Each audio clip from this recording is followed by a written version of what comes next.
రాష్ట్ర ప్రభుత్వం జరిమానాలు 100 రూపాయలు ఉన్నది 1000 రూపాయలకి 1000 రూపాయలు జరిమాను 10,000 రూపాయలకి పెంచుతూ జీవో నెంబర్ 21 తీసుకొచ్చింది.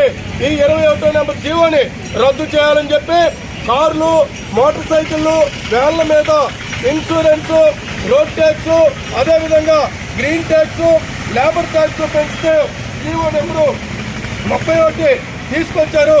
ఈ 2 జీవోలు రద్దు చేయాలని చెప్పి డ్రైవర్లందరికీ పిఎఫ్, ఈఎస్ఐ, పెన్షన్తో కూడిన సంక్షేమ బోర్డు చేయాలని, ఆటోలు, ఇతర వాహనాల మీద పెండింగ్ లో ఉన్న పోలీస్, ఆర్టీఓ ఈ చలనాలు రద్దు చేసి డ్రైవర్లకు బతుకు రక్షణ కల్పించాలని కోరుతా ఉన్నాం. లేని పక్షంలో దశల వారి ఆందోళన చేపడతామని చెప్పి ప్రభుత్వానికి హెచ్చరిక చేస్తా ఉన్నాం. ఆటో డ్రైవర్ల ఐక్యత వర్ధిల్లాలి, ఆటో డ్రైవర్ల ఐక్యత వర్ధిల్లాలి, ఆటో డ్రైవర్ల ఐక్యత వర్ధిల్లాలి.